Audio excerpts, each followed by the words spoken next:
누가복음 9장 57, 58절입니다.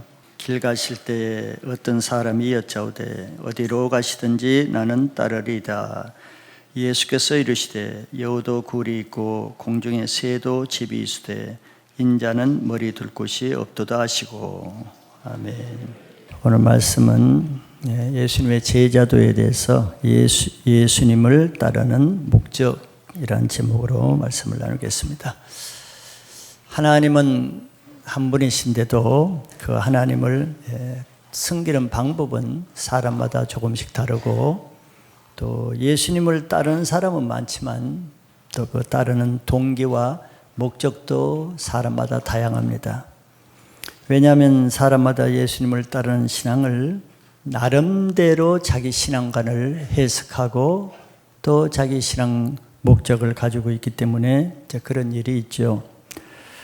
예수님은 이 땅에서 3년 반 동안 많은 일을 했습니다. 하늘을 두루마리로 삼더라도 다 기록할 수 없을 만큼 많은 일을 하셨지만, 성경에서 보면은 그 많은 일 중에 예수님도 우선순위, 즉 중점적인 사역이 있는데 그것이 바로 제자를 세우는 사역이다라고 말할 수 있을 것입니다.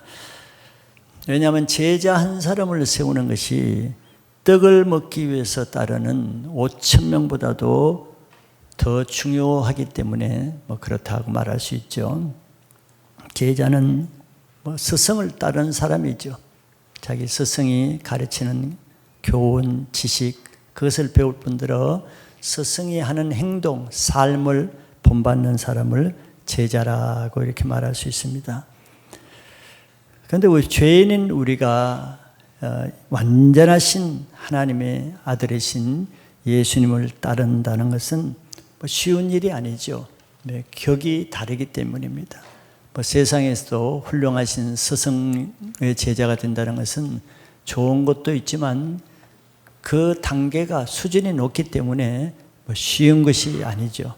그래서 좋은 훌륭하신 분들의 제자가 되는 것은 그만큼 더 어렵고 또 숫자도 적을 수밖에 없습니다. 특별히 영적인 제자로서 예수님을 따른 어려움은 무엇보다도 하나님 나라의 원리와 또 우리가 살고 있는 이 세상 나라의 원리가 반대이거나 많이 다르기 때문에 또 그것이 더 어려운 점이라고 말할 수 있죠. 그래서 예수님은 이 땅에서 오랫동안 살아온 우리가 하나님 나라의 제자가 되는 예수님을 따르기 위해서는 큰 대전제 원칙, 제자도의 원리를 말씀해 주고 있습니다. 그것이 여러 군데 나오지만 마가복음 16장 24절에 이렇게 말씀합니다. 이에 예수께서 제자들에게 이르시되 누구든지 나를 따라오려거든 자기를 부인하고 자기 십자가를 지고 나를 따를 것이니라. 이게 제자도의 제일 첫째 되는 대원칙이다, 이렇게 말할 수 있어요. 자기를 부인하고 자기를 십자가에 못 박는 그런 자세로만 예수님을 따를 수 있다, 이런 뜻이 되겠죠. 왜냐하면 우리 육신이 있잖아요. 근데 우리 육신은 하나님을 향해 따르기보다는 이 세상을 위해서 따르고자 하는 소욕이 강합니다. 육신의 소욕대로 살면은 죽는다 그랬죠. 그건 바로 죄입니다. 죄를 짓고 죄를 더 좋아하는 것이 우리 육신이에요. 그래서 그것을 부인하지 않고는 또 하나님을 따를 수가 없죠. 또 이 세상을 위해서 살려는 자기 자신의 그 생명, 그것을 십자가에 죽지 않고는 예수님을 따를 수 없다, 이런 뜻이 될 것입니다. 교회가 어떤 교회는 약하다, 또 강하다, 이런 얘기를 할 수 있죠. 근데 교회가 약하다는 것은 어떤 성도의 숫자가 적어서 약한 것은 아니죠. 아무리 많은 숫자가 모여도 예수님을 따르고자 하는 제자가 없는 교회는 그는 약한 교회다, 이렇게 말할 수가 있어요. 그러나 반대로 비록 숫자는 적다 할지라도 그 안에 예수를 따르는 제자가 있는 교회는 굉장히 영적으로 강한 교회다, 또는 좋은 교회다, 건강한 교회다, 이렇게 말할 수 있습니다. 우리 복음은 예수님으로부터 2000년 동안 지금까지 내려오고 있는데요, 그것이 어떻게 내려왔겠습니까? 왜냐하면 예수님 때부터 이 복음은 저항을 받았잖아요. 핍박을 받았단 말이에요. 제자들도 핍박을 받아서 12제자들이 다 순교했어요. 그리고 초대 교회는 얼마나 극심하게 핍박을 많이 했잖아요. 예수를 믿으면은 그냥 십자가에 달려서 화형 불로 태워 죽이고, 또 사자굴이 있는 원형극장에 넣어서 사자의 밥이 되게 하고, 그 예수를 믿으면은 이런 극한 처형을 되는데 그 복음이 내려오기 쉽지 않을 거 아니에요. 누가 예수 믿으려고 그러겠어요? 죽음을 각오해야 되는데, 그럼에도 그렇게 어느 시대나 예수를 믿으면 핍박이 없는 시대는 없었습니다. 그럼에도 2000년 동안 그렇게 믿지 말라고 하는, 믿음은 죽인다고 해도 복음이 지금까지 전수되어 온 것은 어떻게 전수되어 왔겠어요? 누구를 통해서? 바로 주님을 위해서 자기 생명을 드리고자 하는 예수를 따르는 소수의 제자들을 통해서 지금까지 복음이 내려온 것입니다. 그렇지 않고 군중이 수천만 또 수만 명이 있어도 그 군중을 통해서는 복음이 전수해 놓긴 쉽지 않겠죠. 군중들은 떡을 위해서 예수를 따르는 사람이니까, 떡이 없으면은 예수를 떠나는 사람인데, 떡뿐만 아니라 예수를 믿으면은 핍박을 받고 고문을 당하고 죽임을 당한다 그러면은 그 군중들이 남아 있겠어요? 다 떠나는 거죠. 그래서 수천 명의 군중보다는 복음 역사에는 한 명의 제자가 더 귀한 것이다, 이렇게 말할 수가 있는 것이죠. 그래서 우리가 예수님을 따른다는 것, 즉 교회 생활을 한다는 것, 또는 신앙을 한다는 개념은 이 개념이에요. 예수를 따른다는 개념은 예수의 제자가 된다는 개념이고, 예수의 제자가 된다는 것은 예수님을 위해서 갑지부를 한다는 그런 뜻이 됩니다. 그런데 교회 안에 머물다 가는 군중들은 잠시 자기를 위해서 머물다가 자기 유익이 없으면 떠나는 것이기 때문에 그들을 통해서는 교회가 영적으로 유지되기가 어렵겠죠. 떡 먹기 위해서 온 사람은 떡이 없으면 언제든지 예수님을 떠나게 되는 거예요. 그래서 교회도 보세요. 계속 교회가 이렇게 걸러지잖아요. 이스라엘 백성이 40년 동안 계속 걸러지잖아요. 왜? 떡 없다고 그러는 거거든요. 만나가 없다, 고기가 없다, 물이 없다. 떡을 위해서 홍해를 건너서 떡 위에서 살다는 사람은 끝까지 못 가는 거예요. 중간에 다 걸러지는 겁니다. 그래서 신앙을 끝까지 하려고 그러면은 제자의 삶을 살아야지, 군중 신앙을 하면은 그거는 언제 넘어지고 사라질지 장담할 수 없는 겁니다.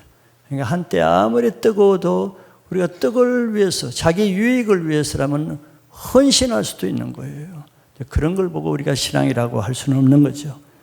그래서 오늘 말씀을 통해서 우리 신앙이 어떤 동기와 목적으로 내가 교회를 다니고 무엇을 위해서 내가 신앙을 하는가, 뭐 다 바르게 알고 계시고 잘 하시겠지만, 그러나 이런 말씀을 통해서 우리가 자기 자신의 신앙을 한번 되돌아보는 그런 기회가 되면은 좋죠. 그래서 오늘 그런 면에서 이제 제자도 예수님을 따른다는 것이 어떤 것인가, 그거는 곧 예수님을 믿는다는 신앙이 어떤 것인가 하는 것과 같은 것입니다.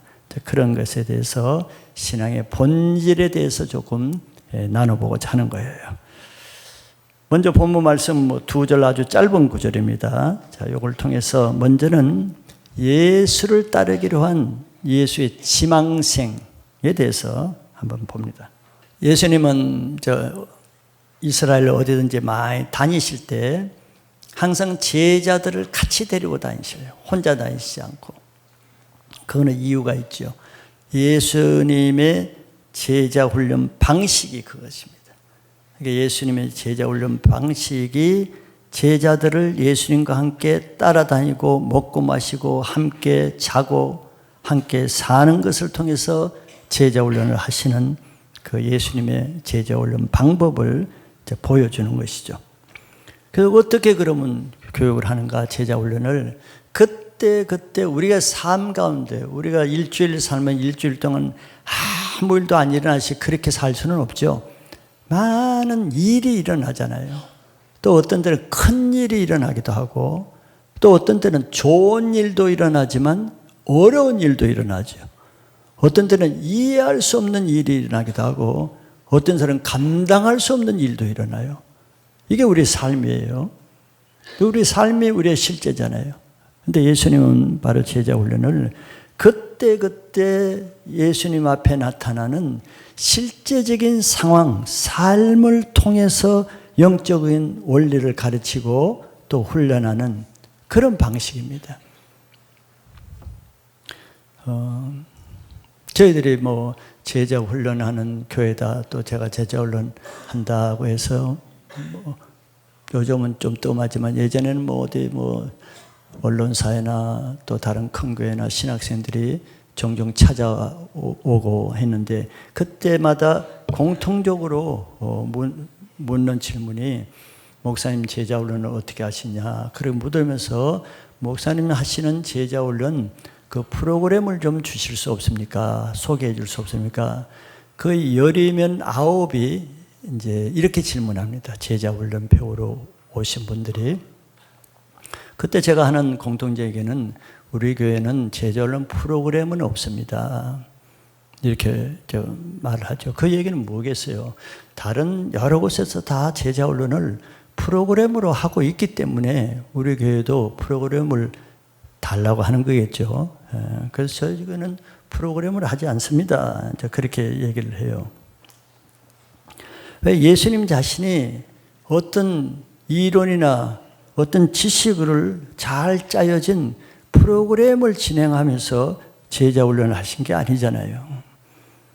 뭐 특별 세미나를 하고 특별 뭐 강의를 해서 강의를 듣게 하고 또 집에 보내고 다음에 또 오게 하고 이런 교실식 제자 훈련이 아니잖아요. 예수님의 제자 훈련은 이 제자들과 함께 데리고 다니면서 특별한 삶이 아니라 일상생활에서 사람이면 다 공통적으로 일어나는 그런 삶을 통해서 그 삶을 통해서 하나님 나라의 영적 원리를 가르치고 또 훈련하고 배우게 하시는 이런 방법이에요. 이게 제일 중요한 건데 오늘날 많은 제자 훈련이라고 생각하는 개념이 이거와는 동떨어진 교실식, 프로그램식, 지식식 이런 것을 제자 훈련이라고 하니까 예수님의 제자 훈련과는 조금 거리가 있죠. 거리가 있으면은 그 결과도 다른 것이 나오겠죠. 방법이 다르면은 열매가 다른 것이 나오는 거예요. 그래서 제자 훈련을 하는데 좀 다른 결과에 미치지 못하는 결과가 나오는 것은 예수님식의 제자 훈련이 아니기 때문에 그러겠죠. 근데 예수님은 삶의 현장 교육 훈련을 했습니다. 삶의 현장에 없는 교육과 지식은 실제 삶에 없는 지식적인 종교인을 만드는 거예요. 저희가 신학교 다닐 때 또 신학교 졸업해서 뭐 요즘도 그런지 몰라도 그 목회자 사이에 그 하는 말이 실제로 나가서 교회를 개척하고 목회를 하신 목사님들이 하는 말이 있어요. 그냥 뭐 우스갯소리가 되겠지 몰라도 목회를 하려면은 신학교에서 배운 거 그거 다 잊어버려야 목회할 수 있다. 신학교에서 배운 그 지식 가지고 목회해서 목회가 될 수 없다. 이런 얘기를 하는데 뼈 있는 얘기겠죠.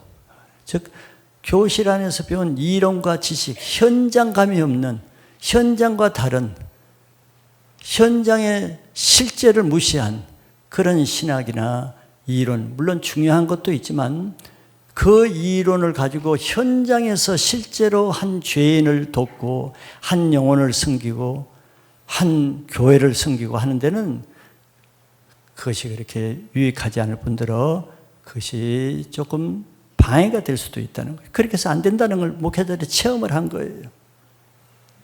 자, 이것이 바로 그 당시에도 바리새인과 서기관들도 제자라는 말을 썼어요. 물론 그들은 예수님의 제자는 아니고 자기들은 모세의 제자다 이렇게 말하고 있어요. 그런데 서기관들과 바리새인들은 제자 훈련하지만 우리가 본 바 있지만 그들은 아주 좋은 이론을 가지고 있어요. 또 아주 깊은 성경 지식을 가지고 있어요. 그런데 그들의 제자 훈련의 약점은 삶이 없다는 거예요.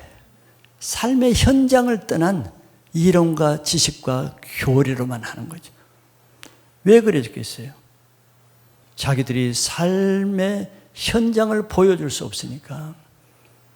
제가 동역자 수련회 때도 이런 얘기를 좀 했는데요. 삶의 제자 훈련이 아니면은 할만해요. 남에게 가르치고 이렇게 하세요. 성경이 이렇게 말합니다. 예수님 이렇게 했습니다. 그러니까 여러분들도 이렇게 사세요. 할만하죠. 왜? 가르치면 내가 안 살아도 되니까. 좋은 말 다 할 수 있어요. 부담 없이. 뭐 얼마든지 얘기할 수 있어요. 무슨 부담이 있어요. 내가 안 사는데. 바리새인들과 서기관들도 자기 제자 훈련을 해요. 그런데 개념이 다르죠. 그들은 지식적으로는 바른 것을 잘 가르칩니다. 성경도 깊이 있게 잘 가르칠 수가 있어요. 그런데 예수님 말씀하신 대로 제자들 보고 그래 그들이 가르치는 것은 너희들 그냥 배우라 그랬어요. 근데 그들의 삶은 본받지 말라 그랬어요. 그들의 삶이 뭐냐? 자기들이 가르친 것과 반대로 사는 거예요. 남에게는 너희들 이렇게 사세요 하니까 자기는 반대로 살아. 그거는 본받지 말라 그랬어요. 바른 것은 잘 가르치는데 사람에게는 무거운 짐을 지어주죠. 그러니까 나도 그 가르친 것을 살면서 가르치면은 내가 감당할 수 없는 그걸 가르치기가 힘들겠죠. 나도 힘드니까. 근데 내가 안 해도 될 것은 저 사람이야 죽든 말든 그냥 좋은 거 다 가르치는 거예요. 예수님 그 말씀이거든요. 무거운 짐을 지어준대요. 자기도 못 질 짐을. 왜? 자기는 안 져도 되니까. 그리고 그 배우는 학생들에게만 무거운 짐을 지우고 자기는 손가락 하나도 움직이지 않는다. 예수님 유심히 봤어요. 이게 서기관들과 바리새인의 제자 도입니다. 자기 나름대로. 그러니까 그런 행함이 없는 믿음은 죽은 믿음이라고 성경이 말씀하는데, 그러니까 좋은 것을 많이 알고 있어도 행함이 없잖아요. 그러니까 변화가 없는 거죠. 바리새인들이 변화되는 거 봤어요? 변화가 없잖아요. 새로운 것이 없는 거예요. 말씀대로 되어져야 되는데 되어지는 건 하나도 없어.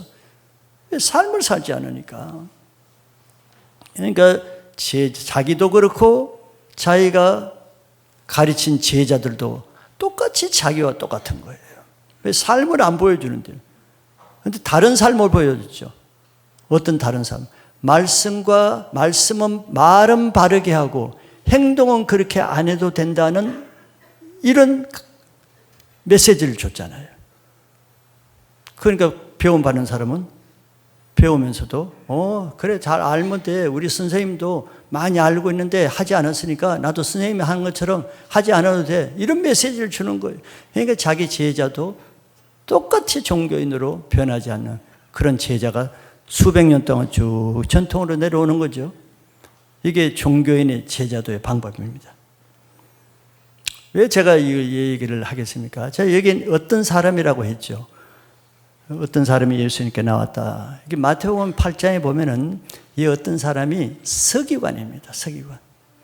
서기관들은 주로 바리새인 파에서 많이 나오거든요. 그러니까 이 사람은 바리새인이요 서기관이에요.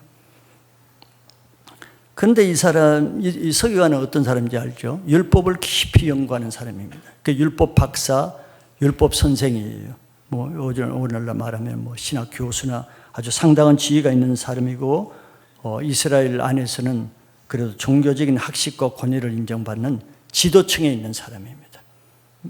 보통 사람이 아니죠. 그런데 이때 서기관과 바리새인들은 우리가 알듯이 예수님에 대해서 거의 적대적입니다.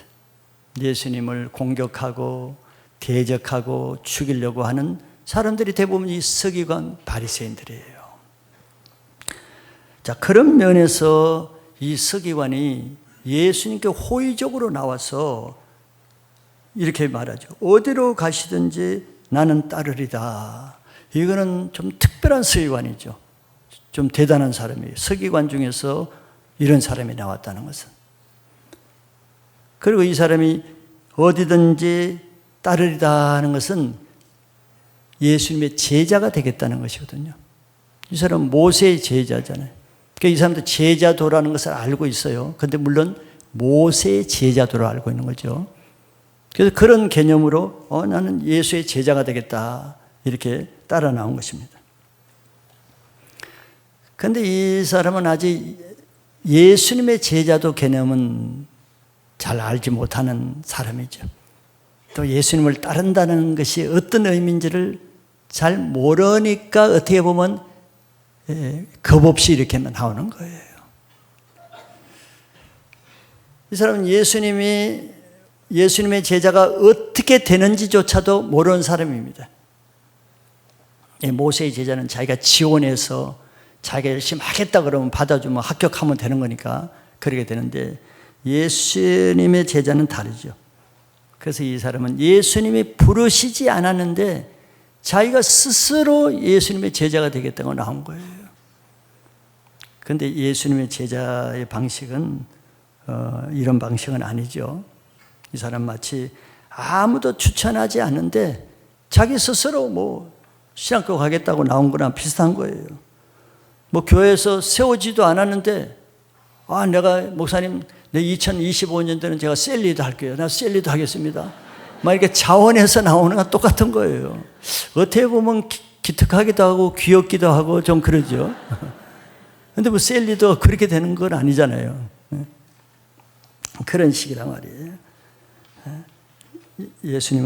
예수님의 제자는 우리가 지원한다고 되는 것이 아니라 예수님이 부르셔야만 될 수 있는 거예요. 이게 다른 것입니다. 모세도 40세 때 그는 왕국의 모든 교육을 다 받고 아주 준비가 잘 돼 있었죠. 그런데다가 왕국에 부족한 게 뭐가 있어? 평생 편안하게 살 수 있는데도 나는 하나님의 백성과 함께 고난받으면서 하나님 백성을 위해서 살겠다. 이런 마음을 가지고 이제 자기 백성을 위해서 살려고 막 하다가 그냥 애굽인 한 사람을 막 의분에 못 이겨서 이제 쳐 죽이고 모래에 파묻었죠.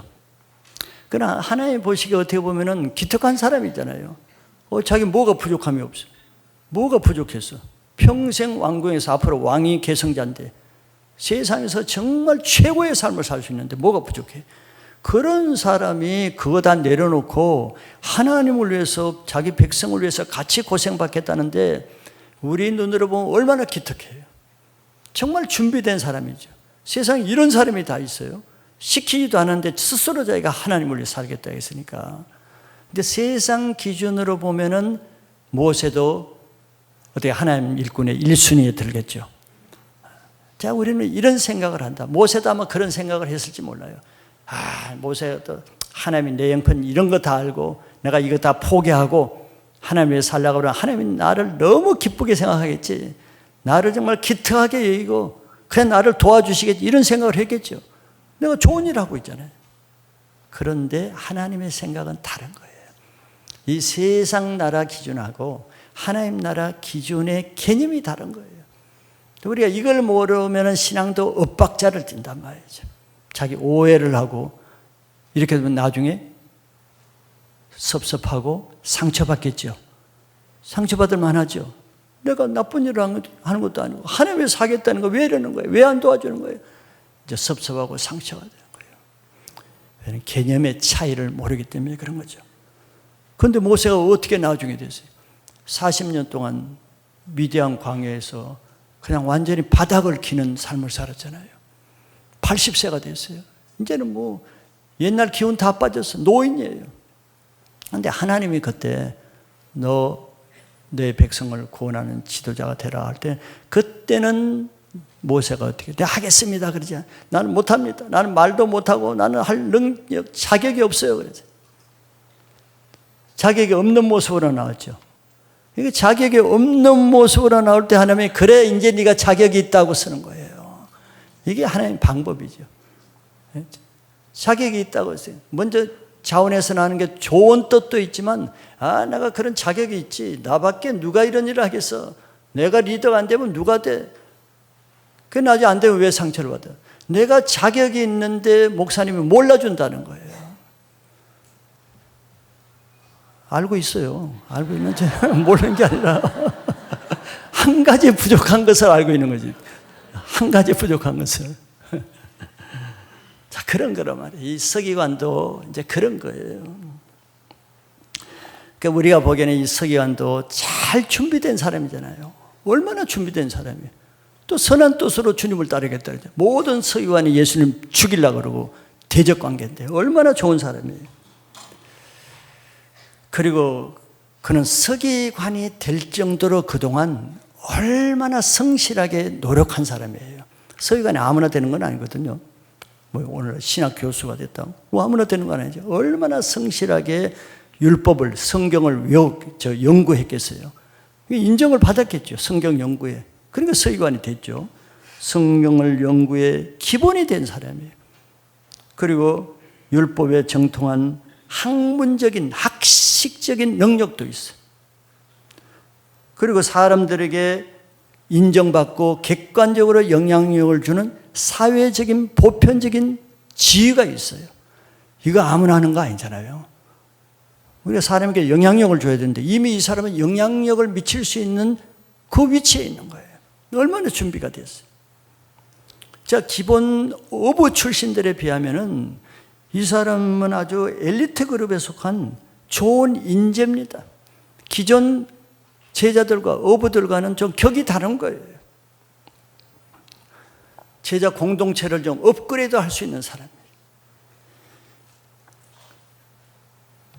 그리고 열정이 있잖아요. 주님을 따르고자 하는. 여러모로 흠잡을 데가 없어요.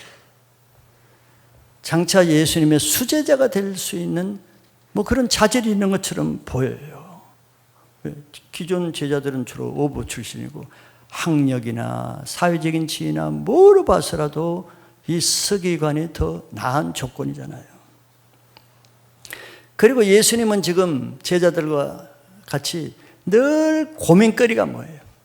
눈에 가시처럼 따라다니는 게 서기관과 바리새인들이잖아요. 가는 곳마다 하여튼 예수님을 고소하기 위해서 핍박하고 정죄하고 대적하고 눈에 가시처럼 골칫거리인데, 이 서기관이 예수님의 제자가 되면은 그런 사람들 막아내는 방패 역할을 할 수 있잖아요. 여러모로 하여튼 따져봐도 좋은 것만 있지 나쁜 거 없어요. 너무 좋은 조건이야.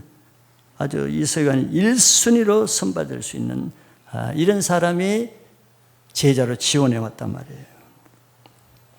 제자들도 아마 제자들이 더 이렇게 생각했겠죠. 저 사람은 우리와 격이 다르다.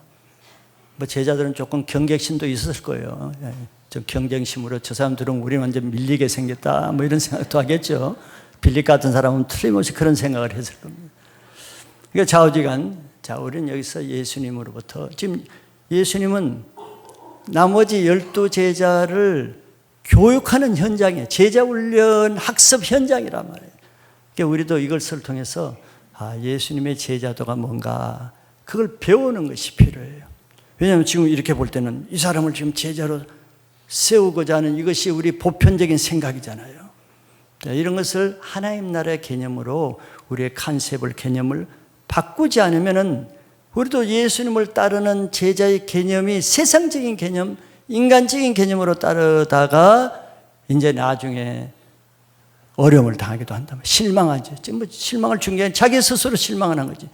예수님이 나를 보는 것과 내가 나를 보는 것 차이가 나니까. 이제 그런 걸 배우는 것이 제자 훈련이에요. 그것이 우리도 제자 훈련을 하는 거예요. 예. 자, 그걸 이제 두 번째로.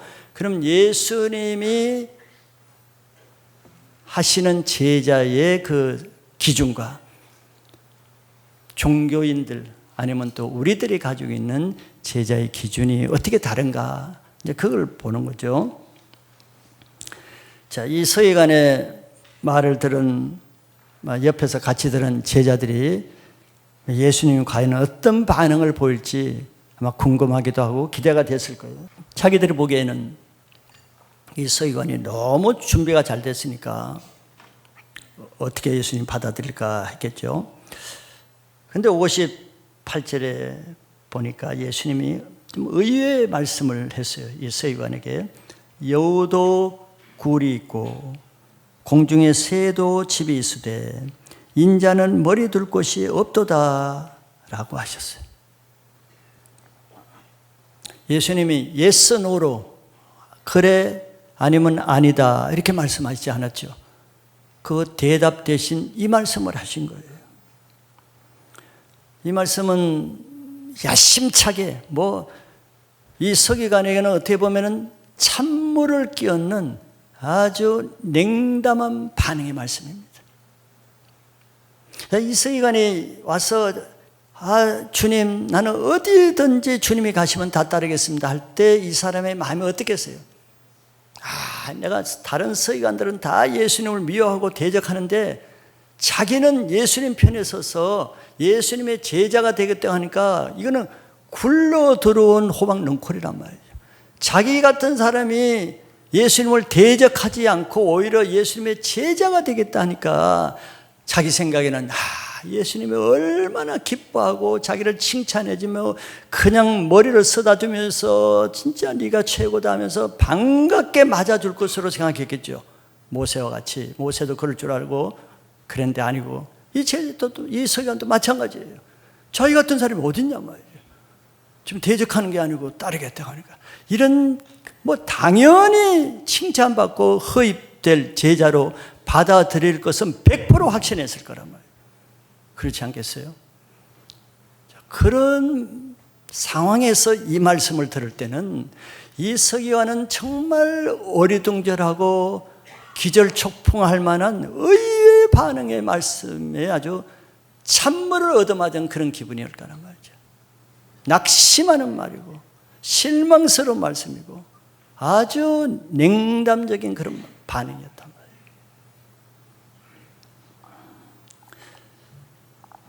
그 예수님이 왜 이렇게 말씀하셨겠어요? 그냥 엉뚱하게 그렇게 했어요?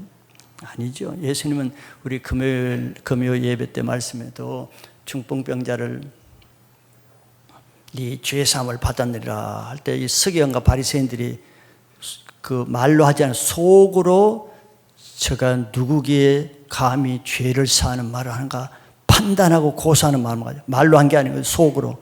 근데 예수님은 속으로 품는 마음을 다 하셨잖아요. 여기도 마찬가지예요. 이 서기관이 왜 자기를 어딘지 따르고자 하는가? 사람들은 그 사람이 말하는 것만 듣지. 제자들은 그 사람이 말하는 것만 보고 좋게 여길 수 있어요. 그런데 예수님은 그 사람이 말하는 것도 듣지만 그 사람이 무슨 동기로, 무슨 목적으로, 어떤 의도로 이런 말을 하는지 그 숨은 생각, 뜻을 감찰하시잖아요. 그러니까 이 서기관이 왜 저렇게 말했는지 예수님은 다 아시는 거예요, 미리. 외모로 판단하지 않고 속 중심을 보시고 이 사람을 아는 거예요. 그러니까 이 사람에게 합당한 그 속 중심을 보고 이 사람의 실제 문제를 말씀하는 거죠. 여러분들도 이 말씀 들으면 무슨 뜻인지 알겠죠? 네. 그래서 이 사람에게는 yes, no, 그래라 아니라 이렇게 말하지 않고 자, 이 말씀을 듣고 너 자신이 스스로 너 자신을 돌아보고 네가 결정하라 이런 뜻이에요. 네가 나를 따르고자 하는 의도가 이거 아니냐 이런 말이죠. 너 나를 따르는 목적이 이것 때문이지 이런 말씀을 하는 거죠. 왜 공중에 새도 깃들 곳이 있고 집이 있고 여우도 굴이 있는데 인자 자기는 머리 둘 것도 없다. 왜 이런 말씀하겠어요? 아주 실망스러운 말이죠. 그러니까 이 서기관이 무슨 의도로 예수님을 따르는지 자기를 돌아보게끔 돌이키게끔 말씀을 정확하게 찌르는 말씀을 하신 거란 말이죠. 자, 그럼 구체적으로 이 서기관의 제자도의 기준이 뭐길래 예수님을 어떤 목적으로 따르고자 하는가를 좀 구체적으로 좀 생각해 볼 필요가 있죠. 자, 이 예수님 말씀을 통해서 이 서기관이 예수님을 따르고자 하는 동기와 목적 우리 이미 다 알 거예요. 여러분들도 이미 다 알고 있는 것이죠. 자, 현재 그는 아주 사회적으로도 종교적으로도 높은 지위를 가지고 이스라엘 안에서는 최고의 엘리트층, 최고 존경받고 인정받고 평생 그는 살아가는데 아무 문제 없어요. 어려움도 없을 뿐더러 그냥 존경받는 그 삶을 그냥 평생 살 수가 있어요. 아무 문제 없어요. 부족한 게 없는 거예요. 자, 그럼에도 불구하고 뭐가 아쉬워서, 뭐가 부족해서 예수님을 따르고자 하겠어요? 다 의도가 있는 거겠죠. 의도가 있을 거란 말이에요. 근데 예수님은 그걸 보신 거예요. 예수님의 여우, 또 공중의 새, 인자 머리 들고 이단할 때 보면은 이 사람이 지금도 60평 아파트에 살지만 이 사람은 100평 아파트를 원하고 하는구나 알 수 있죠. 지금도 사람에게 존경받는 위치겠지만 그보다 더 존경받고 인기 있는, 더 영향력 있는 삶을 원하는구나. 이거 금방 알 수 있잖아요. 지금도 편안한 삶을 살지만 지금보다는 더 안락하고, 지금도 부유하게 살지만 지금보다는 더 부유한 그런 삶을 살기 위해서 예수님을 따르고자 하는구나. 우리도 다 알고 있어요. 왜? 예수님 말씀 보니까 그거잖아요.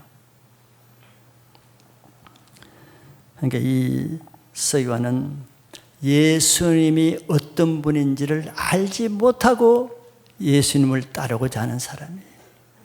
오늘날 교회도 이렇게 교회 다니는 사람 들어있잖아요. 아주 예수를 믿지도 않다. 예수님 어떤 분인지 몰라. 그런데 교회를 다니는 사람이 있죠.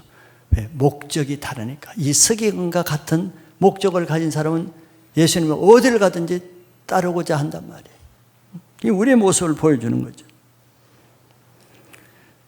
그는 아직도 예수님을 따르는 동기가 예수님이 정말 하나님의 아들이고 구약에 이미 예언된 그 우리를 구원하기 위해서 오신 메시아고 구원자인 것을 알고 그렇기 때문에 예수님을 따른 게 아니에요. 아직도 예수님을 하나님의 아들이요 메시아로 믿질 않아요. 그러면서도 예수님을 따르겠다는 거예요. 그 의도가 다른 것이죠. 예수님을 따르고자 하는 것은 순전히 인간적인 자기 목표, 계획, 의도를 채우기 위해서 그것 때문에 따르는 거예요. 우리는 그것을 떡신앙이라고 하죠. 떡을 위해서.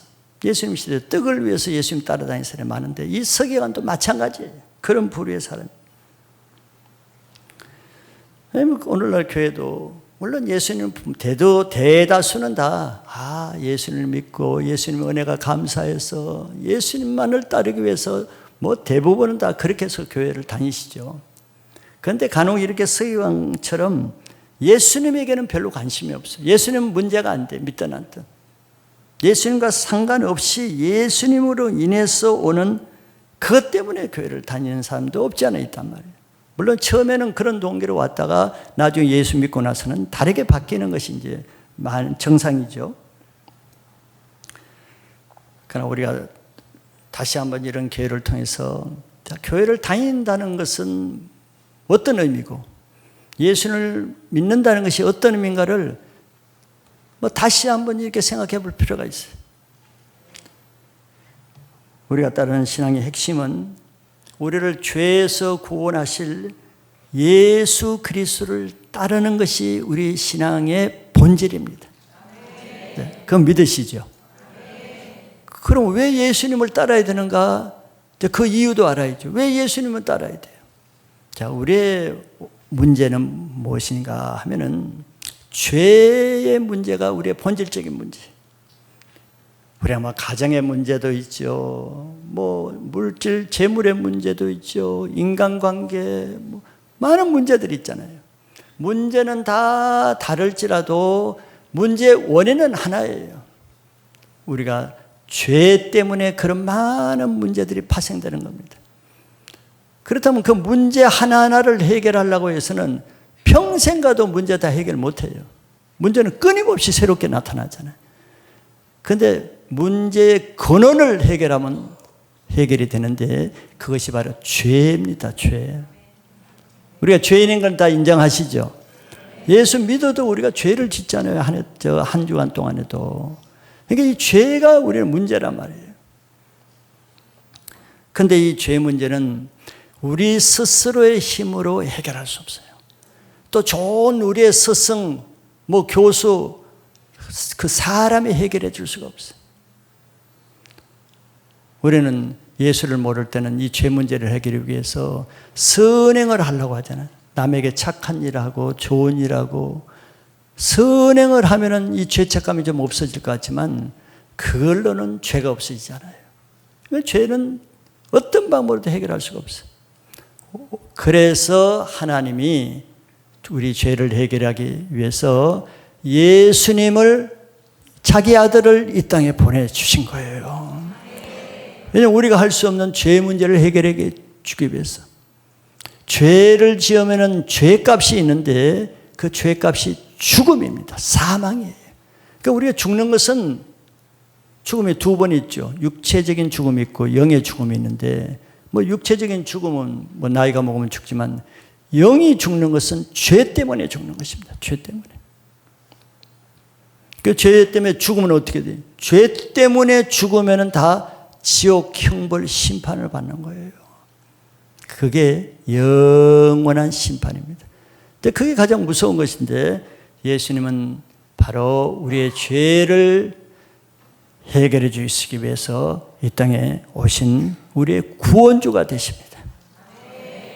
어떻게? 죄는 내가 죄를 인정하고 회개할 때 예수님이 십자가의 자기 보혈로 우리 죄를 깨끗하게 용서해 주시는 거예요.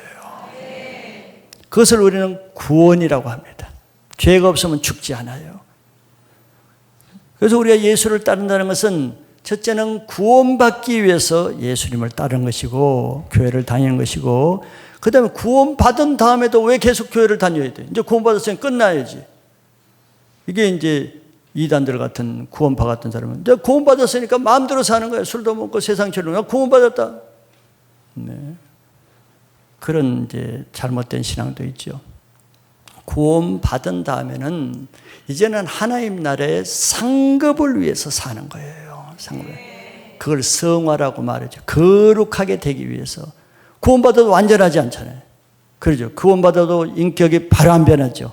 뭐 고집도 아직 안 없어지고 또 세상 죄도 짓고 그 영혼에 구원받았지만 우리의 혼과 육은 아직 구원 안 받았는 거예요.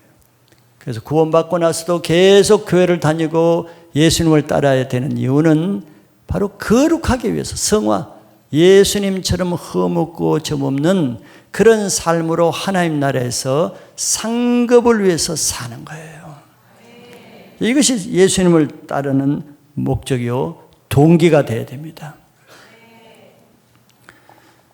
우리의 신앙은 이 예수님을 따르는 동기가 분명해야 나중에 신앙이 변질되지 않습니다.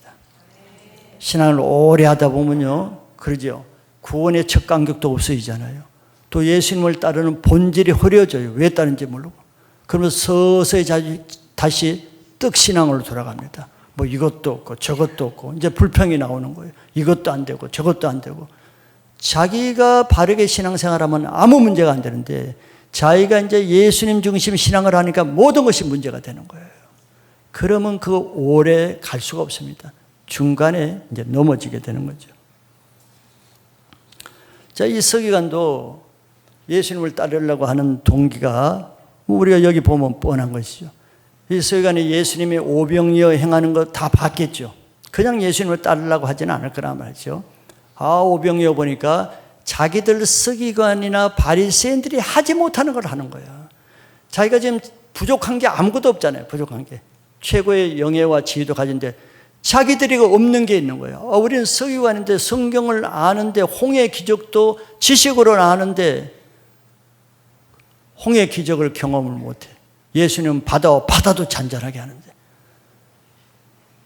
그리고 자기들이 광야에서 만나를 준 거, 메추라기를 준 거 다 연구하고 가르치기는 하는데, 알기는 하는데 예수님 전 오병이어 떡 주는 건 못하는 거예요.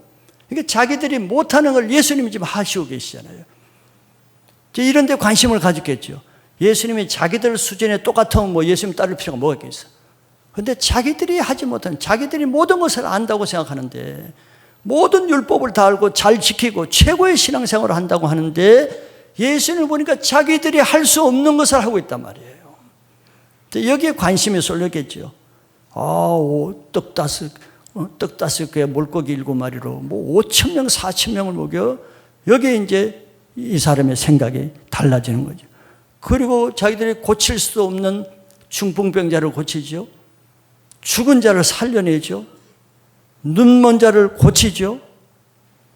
그리고 귀신들을 쫓아내죠. 자기들은 이론은 다 알아. 이론은, 지식은 다 알고 있어요.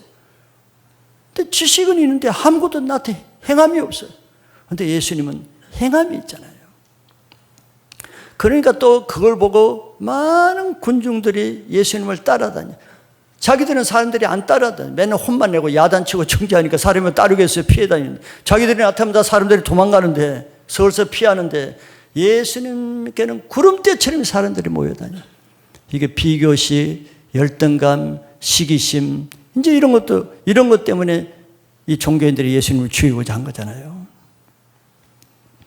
자, 이런 것을 바라고 예수님을 따르고자 하는 거예요. 공중에 새도 집이 있고 여우도 굴이 있는데 인자는 머리 둘 곳이 없다. 이 말은 이 사람에게 꼭 필요한 말씀이란 말이에요. 이 사람은 좋은 것만 바라고 예수님을 따르고자 하는 거예요. 좋은 것만. 신나고 좋고 인정받고 능력 있고 뭐 이런 것만 바라보는 거예요. 자기도 그렇게 좀 하고 싶다는 거죠. 그는 예수님을 따른다는 것이 어떤 것인가를 모르는 거예요. 예수님을 따르면서 받게 될 그 십자가의 고난은 알지 못하고 그냥 받을 것, 누릴 것, 좋은 것, 영광스러운 것만 바라고 따르려고 그래요. 우리 신앙도 좀 이런 게 있지 않아요? 예수님은 누가복음 14장에서도 비유를 하셨죠. 망대를 비유한 적이 있어요. 망대. 2000년 전에 군사적인 면에서 망대는 오늘날 뭐 이렇게 레이더망과 같은 거예요. 멀리 적군이 오는 것을 미리 감시할 수 있고 하기 때문에. 그러니까 망대가 있으면 좋다는 건 다 아는데 섣불리 못 짓잖아요. 그런 비유를 했어요. 우리도 신앙이 좋은 거 다 바라잖아요. 신앙이 좋은 거. 우리도 뭐 병도 낫고 뭐 사업도 잘 되고 다 원하잖아요. 신앙이 좋기를 다 원하지만 그것이 저절로 되는 것이 아니라는 것을 망대 비유라는 거예요. 망대 지읍시다. 망대 있으면 적군도 빨리 알아차리고 우리 전쟁에서 이기고 너무 좋습니다. 좋은 것만 계속 얘기해. 그러다 나중에 짓지 못하면 사람들이 짓다가 틈만 남기고 짓지 못하는 거 보면 비웃어 조롱한다 그랬죠. 이게 나중에 조롱거리가 되는 거예요. 막 비전이 방방 뜨다가 그냥 완전히 시커멓게 변해져. 망대를 짓고자 하는 자는 그렇게 생각으로 이렇게 들뜨지 말고 앉아서 비용을 계산해봐라. 망대를 짓는데 돈이 얼마 든 줄 아냐? 너 철근 값이 얼마인 줄 아냐? 시멘트가 몇 포대가 들어간 줄 아냐? 너 그 일을 하려면 너 딴 일 못하고 1년 동안 그 일에 매달려야 되고 시간을 보내고 중노동 해야 되는데 너 그거 할 수 있느냐? 이런 걸 계산을 해보란 말이에요. 우리가 좋은 신앙을 다 되기를 원해요. 너 그러면 하루에 기도할 때 너 그 시간 빼서 너 새벽을 깨서 기도할 거 계산해봤냐? 너 매일 성경 보고 주님과 가까이 할 거 계산해봤냐? 너 사람들을 상대할 때 너 자기를 죽이고 부인하고 그 사람을 세우고 격려하고 상처받지 않기 위해서 그 사람들을 세우는 그런 계산해봤냐? 너 지금처럼 그렇게 맨 할 말하고 남 상처 주고 또 별것 아닌 일에 상처받고 용서 안 하고 너 그런 식으로 하면서 뭐 좋은 신앙 되고를 하냐? 예수님 말씀이 그거예요. 그렇게 해서 되겠느냐 말이지. 이 서기관은 아직 예수님을 따른다는 신앙이 뭔지를 모르고 그냥 따르겠다고 하는 거예요. 종만 바라보고. 이런 것은 신앙이 아니고 종교성으로 따르고자 하는 것이죠. 자, 거기에 비해서 이제 예수님의 신앙 기준이 뭔가를 이제 볼 필요가 있습니다.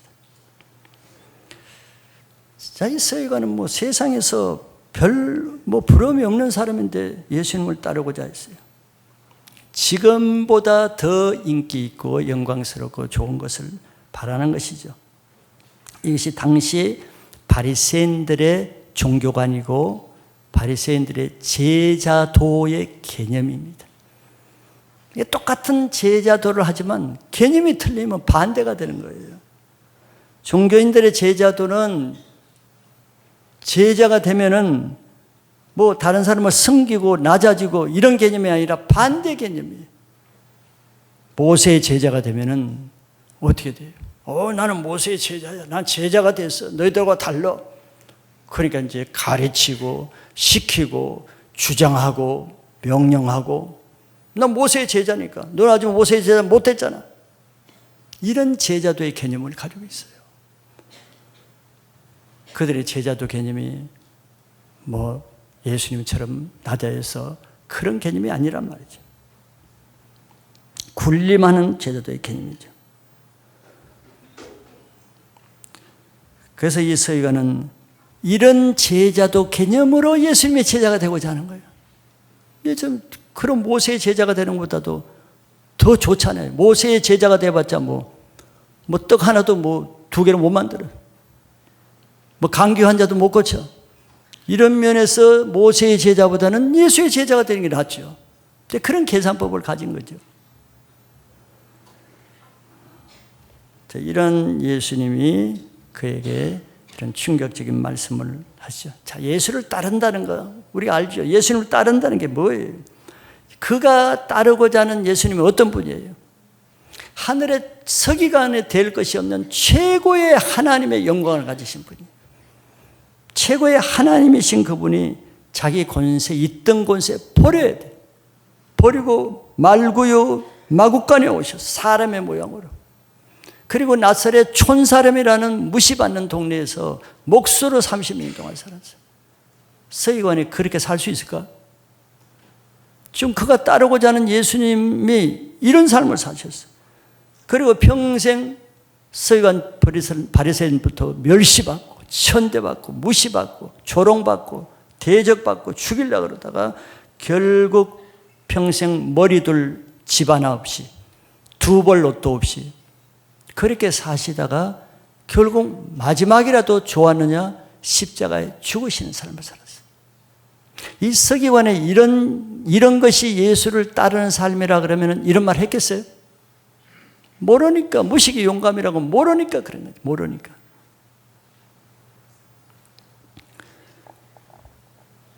이것이 서기관이 알아야 될 자기들의 제자도와 예수님의 제자도가 어떻게 다른가를 알아야 될 내용이 이거예요. 왜 반대이기 때문에.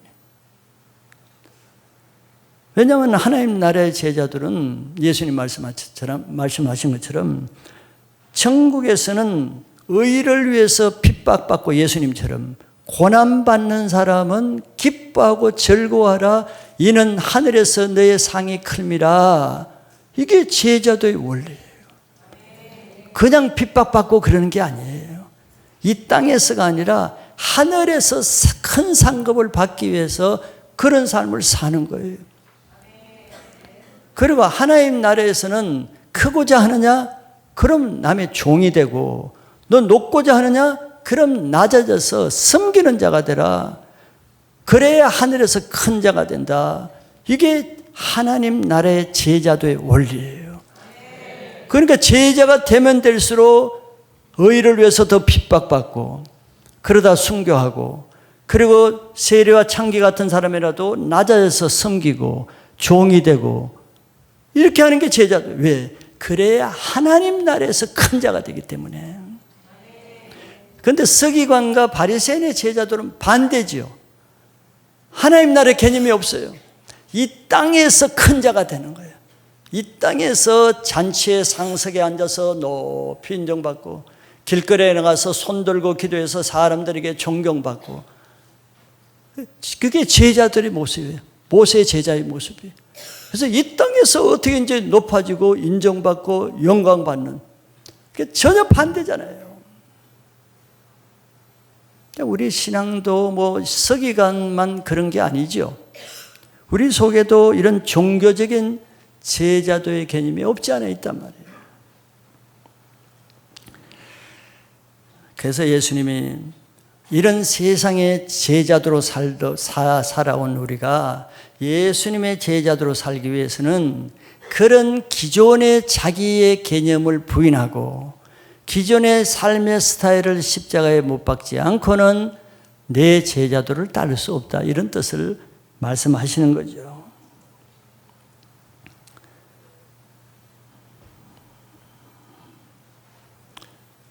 모세의 제자들이 그들이 모세의 제자로 훈련받는데, 나 훈련받아서 이제는 내가 세리와 창기들 앞에 가서 그들에게 무릎을 꿇고 발을 씻겨주고 내가 그들을 섬겨야겠다, 그런 제자도예요. 반대죠. 그들이 제자가 되면 될수록 그런 사람들은 무시하고 정죄하고 판단하고, 구원할 자가 아무도 없어. 제자가 뭐 하는 자인데. 그런 개념을 가지고 있단 말이에요. 이런 제자도의 개념은 세상적인 제자도의 개념인데, 자, 교회 안에도 이런 제자도의 개념이 없다고 할 수가 없는 거예요. 왜 사람들이 리더가 되고자 해요? 물론 순수한 목적으로 다 그렇게 생각하지만, 개중에는 자기가 리더가 되고자 하는 것은 높아지고자 하고, 다른 사람이 가르치고자 하고, 주관하려고 하고, 자기가 인정받고자 하고, 세상에 드러나고자 하고, 이런 목적으로 리더가 되고자 하는 마음이 없지 않아 있는 거죠. 그래서 정작 말씀도 잘 못 듣고, 한 영혼도 끝까지 그 사람의 죄를 감당하는 그런 자기 부인과 십자가의 삶도 못 살면서, 기도를 통해서 주님과 경건한 삶도 살지 않으면서, 그러면서 리더가 되고자 하는 것은 그 동기가 뭐겠어요? 정말 내가 리더가 되어서 지금까지 내가 감당 못했던 그 상처 많은 그 한 영혼을 내가 어떻게든지 감당하려고 그러고, 아주 예수 믿지 않는 그 불신 가족과 그 주위에 있는 한 사람을 내가 끝까지 섬겨서 구원하려고 하고, 또 저렇게 교회만 다니는 저 한 사람을 내가 어떻게든지 양육해서 제자로 일꾼으로 세우고자 하고, 내가 그런 삶을 살고 싶다. 그 사람이 제자도의 마인드를 가지고 있는 사람이죠. 그게 리더가 하는 것이죠. 그런데 자기 자신은 정작 말씀도 자기 자신이 영어로 듣지 못하고, 한 주간 말씀과 상관없이 살고, 기도하는 삶을 사는 것도 아니고, 낮아져서 자기를 부인하고 그렇게 사는 것도 아니고, 더구나 늘 부정적이고 비판적으로 은혜 없이 그렇게 살면서 셀에 가서 무슨 영향을 미쳐? 셀원들은 오히려 말씀도 잘 받고 은혜로 자기 죄를 회개하는 이런 간정을 나누고 하는데, 자기는 늘 바른 것만 얘기하고 옳고 그른 것만 판단해주고, 자기는 아무 삶도 없이 회개도 없이. 이게 바리새인의 리더관이에요.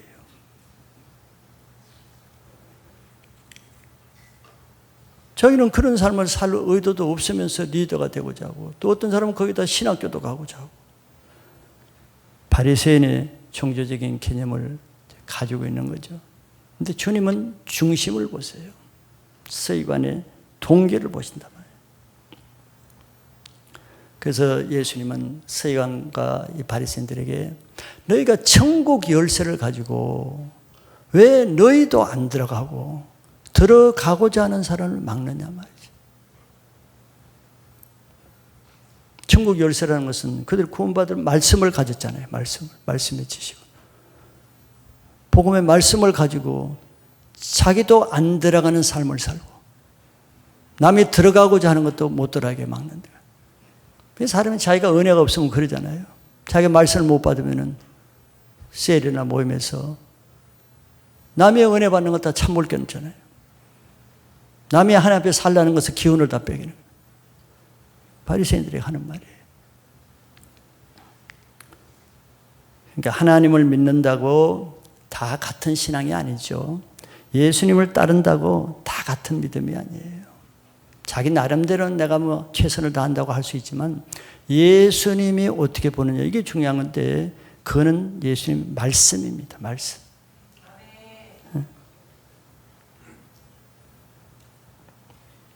그러니까 그러면서도 교회를 다니는 목적은 서기관과처럼 예수님 자체가 목적이 아니죠.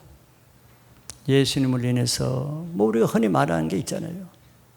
내가 뭐 세상에 사업하는 사람은 사업이 좀 잘 되고 가정의 문제, 자녀 문제가 좀 잘 되고 좀 병도 좀 낫고 뭐 돈 없는 거 좀 돈 물질 문제 해결되고 이런 거는 굉장히 중요해.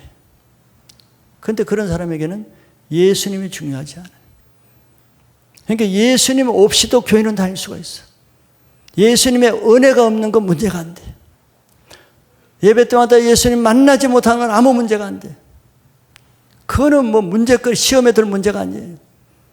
그런데 내가 이렇게 교회를 몇 년간 다니고 이렇게 봉사도 하는데 왜 더 어렵게 되고 물질은 더 어렵고 왜 이런 병은 생기고 왜 자녀는 저렇게 탈선하고 이런 거는 문제가 돼. 예수님이 뭐 있고 없고는 아무 문제가 안 되는데 떡이 있고 없고는 큰 문제가 돼서 결국 예수님 때문에 넘어지는 게 아니라 떡 없는 것 때문에 넘어지는 거예요. 이게 종교적인 삶을 사는 거예요. 그런 신앙은 오래 갈 수가 없어요. 그런 사람에게 어떤 고난이 있고 희생이 요구되고 십자가가 주어면 당장 시험이 되겠죠. 감당할 능력, 그런 목적으로 내가 주님을 따는 게 아니잖아요. 교회 다니는 게 아니잖아요. 내가 예수님 때문에 다니는 게 아니잖아요. 자기 목표가 있는데 그게 안 채워지니까 실망을 하는 거죠. 근데 예수님의 제자들은 반대죠. 하늘의 영광까지도 버리고 기득권을 포기하고, 왜? 목적이 예수님은 죄인을 구원하기 위해서 왔지 이 땅에 자기 뭐 하나님 영광 받고 드러내고 이러기 위해서 오신 게 아니란 말이죠.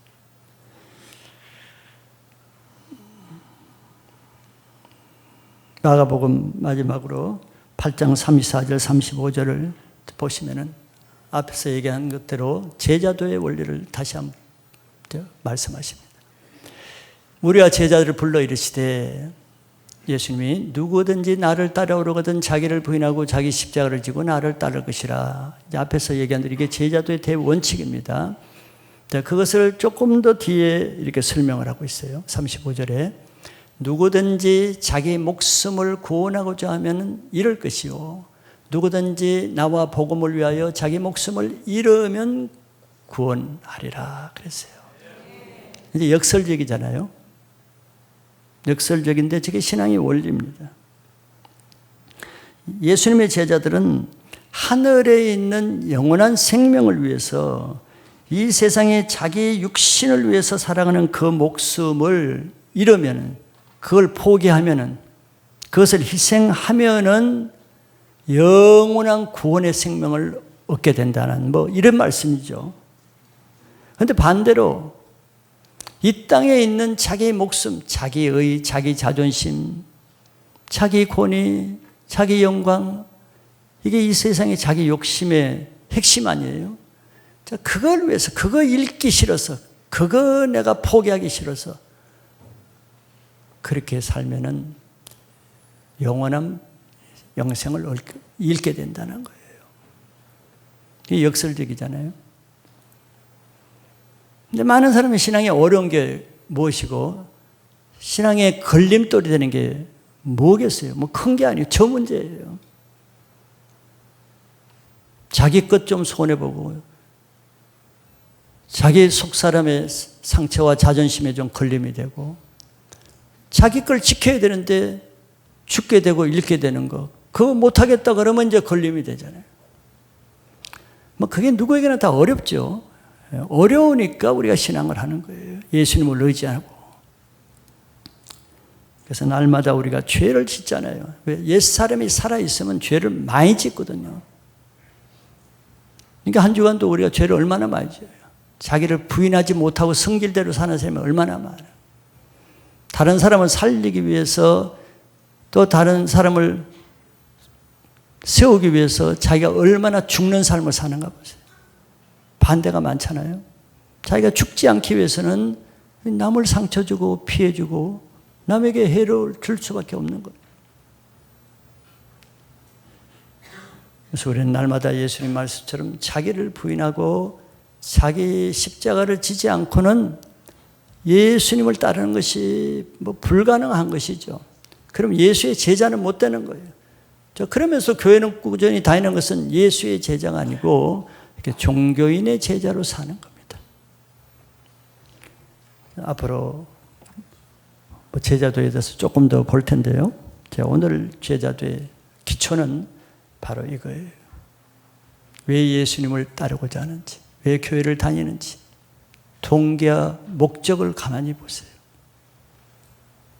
그것을 통해서 다시 예수님께로 순수한 목적과 동기로 예수님 한 분이면 만족하는 그런 신앙으로 돌아가야 됩니다.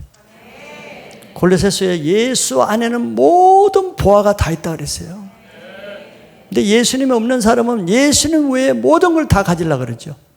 거꾸로 하는 거예요.